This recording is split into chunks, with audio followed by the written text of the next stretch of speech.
Gold medals on day 8 of London 2012. It was red, white and blue all over.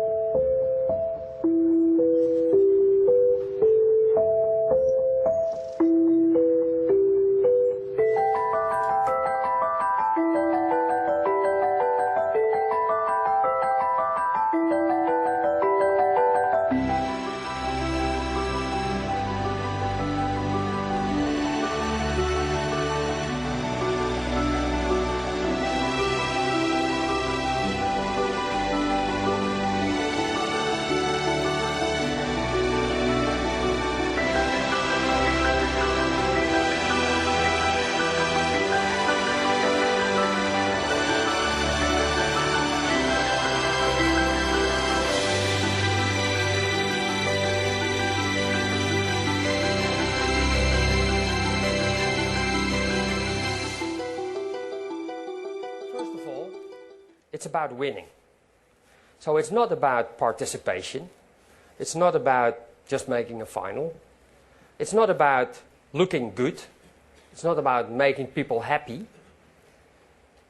It's about winning. So he won this race, obviously, but he won it actually 3 years before, when he really went through the process and broke the gap down, the performance gap between you and the benchmark. He could only do this when he had a close look at the opposition. He had a good picture of what it is. Is there a physical difference technically, physiologically, psychologically, maybe different lifestyle? You have all these elements you break down.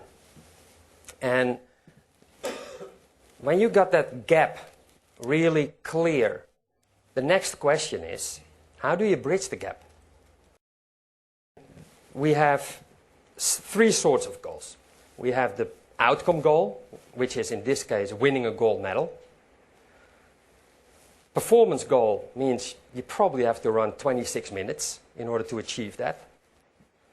And then you have process goals, meaning certain times that you have to run, certain mileage that you run, certain actions that you have to know. And all these, when you break it down to process goals, these are the goals that you can influence, that you can control.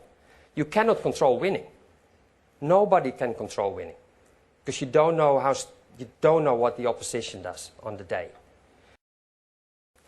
It's very easy to have casual chats, have a conversation, and sometimes it's not clear whether you have a conversation or an agreement. So I formalize these things, we put them on paper, sign for it, and we do it almost every month. With some athletes every 3 or 4 weeks, other athletes maybe 6 weeks, but not much longer than that, because we have to monitor it closely and know what the consequences are. Once a year we have a big championship, either the World Championships, Olympic Games or European Championships, and then I separate the process from the outcome. So we evaluate actually before the championship. Before the championship, you're always honest. Most athletes go in the championship always thinking they're going to win or they're going to be great. After the championships, when things didn't go well, they find excuses in the process. Like, yeah, but I didn't have enough support. Oh, I didn't go enough in training camp. Oh, I didn't have this. I didn't have enough medical support. And that. But before the championship, when you evaluate the process, you get an honest outcome, an honest information. And then after the championship, do it again, and then see what the differences are. Is when you're going to compete, you have to prepare. If you're going to compete, competition is fun when you're good, when you prepare, when you're going to win. But when you're not prepared, the arena is a cruel place, because you're going to be exposed to the world and you look bad. There's always high expectations from every individual, athlete as well as staff. But you as a leader can only demand and expect 100% from people if you lead by example. But reality is, you need, let's say, 10 boxes to be ticked by a team. But nobody ticks all boxes. Nobody does. Now, rather than looking down on each other, it's about embracing the differences. That's the key of team play. Embrace and welcome. Don't tolerate them only, but welcome them.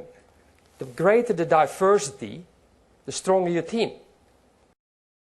I was in a huge dilemma now because I'm the leader of the program.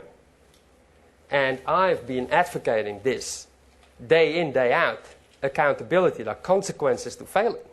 So I had no other option than resign. Because the pillars under the program are much more important than the individual. Because I reminded people day in, day out for 4 years, it's not about you, it's about the program.